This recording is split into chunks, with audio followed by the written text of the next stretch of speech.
Hello बच्चों आज हम लोग मिशेल्सन एंड स्टेहल एक्सपेरिमेंट को पढ़ने वाले हैं, जो कि class 12 molecular basis of inheritance का एक बहुत ही बेजोड़ टॉपिक है। बच्चे इस टॉपिक में बहुत ही काफ़ी उलझते हैं और उनको काफ़ी कॉम्प्लिकेटेड लगता है, पर आज की इस वीडियो में मैं आपसे वादा करता हूँ कि ये जो टॉपिक है ये आपको इतना सरल हो जाएगा, इतना सिंपल हो जाएगा कि आप एक अपने दोस्त को आसानी से पढ़ा सकते हैं। इतने आसानी से आपको आज समझ में आ जाएगा। तो देखते हैं कि आखिर ये एक्सपेरिमेंट क्या कहता है और क्या इसका मेन बातें हैं। तो जो मिशेल्सन एंड स्टेहल का एक्सपेरिमेंट है वो दरअसल डीएनए कैसे डिवाइड करता है, कैसे डीएनए जो होता है एक दूसरे से जब बनता है तो क्या उसका नेचर रहता है, इसी के बारे में मिशेल्सन एंड स्टेहल का एक्सपेरिमेंट है। इसको semi conservative nature of DNA replication के नाम से भी जाना जाता है। तो ये जानने के लिए कि एक डीएनए जो होता है वो कैसे डिवाइड करता है, उसके लिए एक छोटा सा बैक्टीरिया जिसका नाम है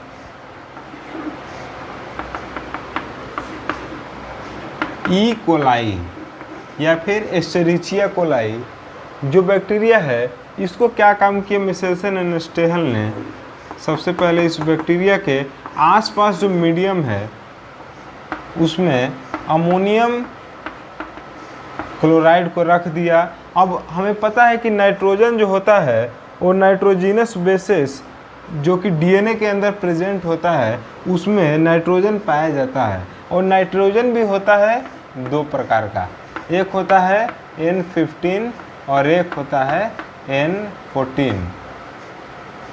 तो जो N14 होता है वो नॉर्मल जो होता है वो क्या होता है, नॉर्मल नाइट्रोजन होता है, और ये जो होता है वो रेडियो एक्टिव होता है, रेडियो एक्टिव होता है और ये इजीली डिटेक्ट हो जाता है। और ये जो होता है हेवी नाइट्रोजन होता है, हेवी नाइट्रोजन, यानी ये जो होता है ये इसका एटॉमिक मास ज़्यादा है N14 से, इसलिए ये जो होता है वो जब सेंट्रीफ्यूगेशन प्रोसेस से पता किया जाता है कि कौन सा नाइट्रोजन का ये डीएनए है, तो ये जो होता है ये थोड़ा सा नीचे आ जाता है, सेंट्रीफ्यूगेशन से ये हल्का सा नीचे आ जाता है। डीएनए का जब सेंट्रीफ्यूगेशन किया जाएगा तो ये N15 वाला हल्का नीचे आ जाएगा और N14 वाला हल्का सा ऊपर आ जाएगा। तो इस बात को आप लोग ध्यान में रखिएगा। तो मिशेल्सन एंड स्टेहल ने क्या काम किया कि एस्चेरिचिया कोलाई, ये जो बैक्टीरिया है एस्चेरिचिया कोलाई बैक्टीरिया को NH4Cl मीडियम में डाल दिया, और ये क्या काम करता है एस्चेरिचिया कोलाई कि 20 मिनट में अपने आप को डबल कर लेता है, यानी डिवाइड कर लेता है। तो इसका डीएनए भी डिवाइड किया होगा 20 मिनट में। तो 20 मिनट में जब इसने डिवाइड किया तो इसके अंदर जितने भी डीएनए थे वो सारे के सारे क्या हो गए, ये पहला जो NH4Cl ये था ये N15 वाला था, यानी हेवी नाइट्रोजन था। और जो तो शुरुआत में क्या होगा कि इसके जितने भी डीएनए हैं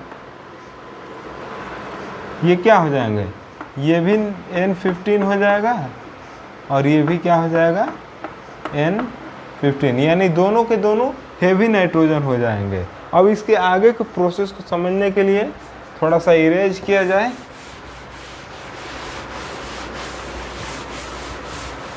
देखिए पहले उसने डिवाइड करके अपने जितने भी डीएनए के स्ट्रैंड थे, 2 स्ट्रैंड होते हैं डीएनए में, दोनों N15 हो गए। तो अभी तक तो हमको पता नहीं चला कि डीएनए आखिर डिवाइड कैसे किया जाता है, क्योंकि उसका दोनों स्ट्रैंड N15 ही था।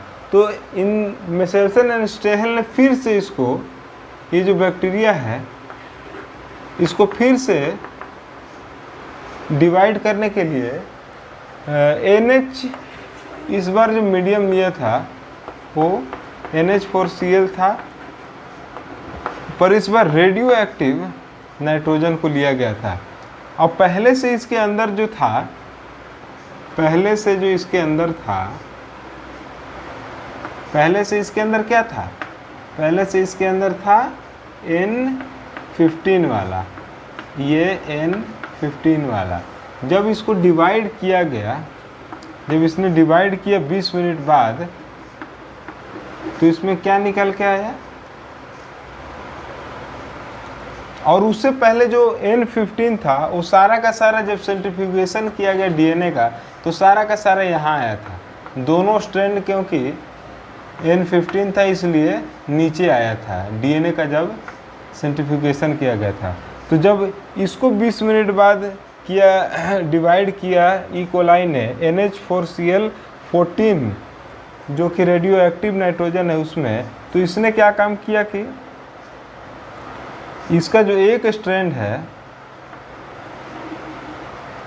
इसका जो एक स्ट्रैंड है वो हो गया N15 वाला और एक जो हो गया N14 वाला। और ऐसे ही ये जो दूसरा स्ट्रैंड है ये हो जाएगा N15 वाला और ये हो जाएगा N14 वाला। तो अब जो सेंट्रीफ्यूगेशन में क्या सामने आ रहा है, ये जो डीएनए है ये N15 से हल्का ऊपर है। और ऊपर होने का बात ये है क्योंकि इसमें जो है अब एक N14 है और एक N15 है, यानी N14 N15, इसके चलते ये हल्का सा ऊपर आया है।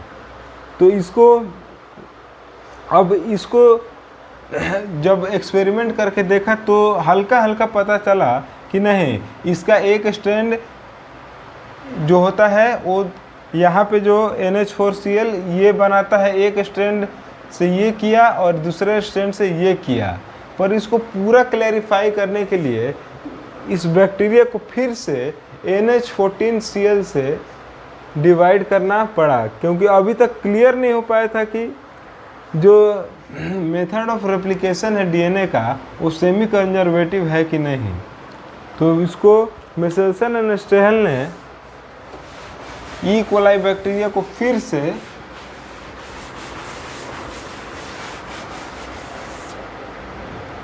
ई कोलाई बैक्टीरिया को फिर से NH4N14H डिवाइड करने के लिए छोड़ दिया। और इस बार क्या काम किया, इसको भी क्या कितना समय लगा, 20 मिनट भी इसको भी समय लगेगा। यानी कि इसको हल्का किनारे लिख लेते हैं क्योंकि ये थोड़ा लंबा डायग्राम पड़ेगा।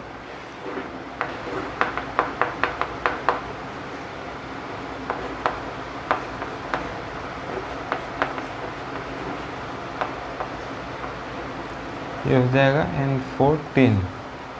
अब ये जो डिवाइड करेगा, ये कैसे डिवाइड करेगा ये देखते हैं।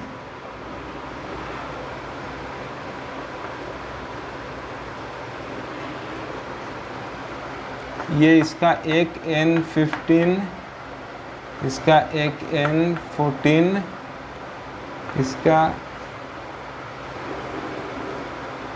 इसका एक N15 जो हमारे पास निकल के आया वो है। अब ये जो फिर से 20 मिनट बाद डिवाइड करेगा, ये क्या क्या रिजल्ट सामने आता है ये देखते हैं। अब देखिए रिजल्ट क्या सामने आया, 4 आया सामने।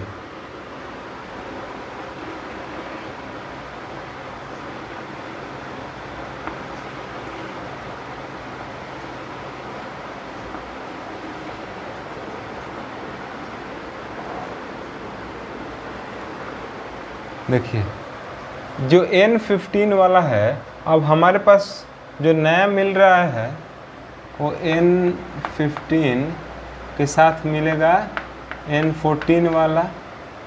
N14 को भी N14 ही मिलेगा क्योंकि हमारा जो नाइट्रोजन है वो N14 वाला है।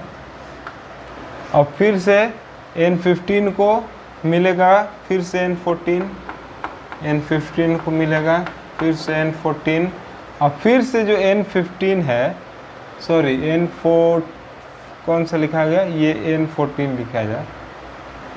अब जो फिर से N14 है इसको फिर से N14 मिलेगा। यानी देखने के लिए क्या मिलता है जो डीएनए का रेशियो है, देखिए यहाँ पे हाइब्रिड जो है, ये है एक हाइब्रिड है, ये वाला एक हाइब्रिड है और ये वाला एक हाइब्रिड है। बाकी ये जो तो है वो सेम है, N14 वाला ही है। तो हम लोग को यहाँ से पता चलता है कि जो डीएनए का जो रेप्लिकेशन का मेथड है, यानी डिवाइड करता है, वो सेमी कंजर्वेटिव, यानी आधा जो है खुद का रखता है और आधा जो है नए वाले का, यानी आधा N15 अपना रखा और आधा जो है एक ऐसे निकल जाता है और देखता है कि दूसरा क्या आता है और उसके हिसाब से ये अपना डीएनए का नाइट्रोजन निकलता है। यानी अपना ये लिया, फिर जो मीडियम में था N14 आया, फिर अपना ये लिया, फिर मीडियम में जो था ये लिया, फिर अपना ये लिया N15, फिर मीडियम में ये लिया, फिर अपना ये लिया, फिर मीडियम में जो था ये लिया। तो साफ साफ पता चल रहा है कि आधा अपना लिया और आधा दूसरे का, यानी semi conservative model of replication, यानी आधा इसका और आधा अलग अलग हो जाते हैं। फिर जो नया मीडियम में रहता है उसी के अनुसार ये लोग अपना नया डीएनए फॉर्मेशन करते हैं। तो बच्चों कैसा लगा आपको इसका, जो अगर कोई रेशियो पूछ दिया कि हाइब्रिड और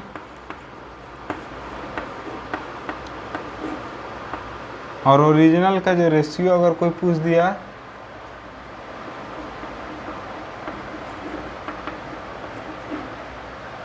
हाइब्रिड और ये कह सकते हैं न्यू, हाइब्रिड जो हो जाएगा वो हो जाएगा 2 और न्यू जो हो जाएगा वो भी हो जाएगा 2, क्योंकि हाइब्रिड यहाँ पे 2 है और न्यू भी जो है 2 है, यानी 1:1 आ जाएगा। और इसका जो डेंसिटी निकल के आया उसके बारे में तो हम लोग ने बात ही नहीं किया। और इसका जो डेंसिटी निकल के आया सेंट्रीफ्यूगेशन में, इसको देखते हैं। देखिए N14 वाला तो हल्का सा ऊपर आएगा और इसमें 2 ठो बना, एक बना N14 वाले का और एक बना केवल N14 का। तो सबसे पहले वाले में क्या बना था सेंट्रीफ्यूगेशन में, N15 था, तो ये हल्का नीचे बना था, इसको ऊपर मत कंसिडर कर था, ये हल्का ऊपर बना था। फिर दूसरे वाले में क्या बना था, हाइब्रिड बना था, N14 N15, और तीसरे वाले में 2 ठो बना था। और बाकी सब मिशेल्सन एंड स्टेहल ने प्रूफ कर दिया था कि जो डीएनए का रेप्लिकेशन होता है वो सेमी कंजर्वेटिव मॉडल होता है। तो बच्चों आपको कैसा लगा मिशेल्सन एंड स्टेहल का एक्सपेरिमेंट, आप कमेंट करके ज़रूर बताइएगा। और ऐसे ही नए वीडियोस बहुत सारे आने वाले हैं, तो उसके लिए हमारे चैनल को सब्सक्राइब कर दीजिएगा। तब तक के लिए थैंक यू, जय हिंद।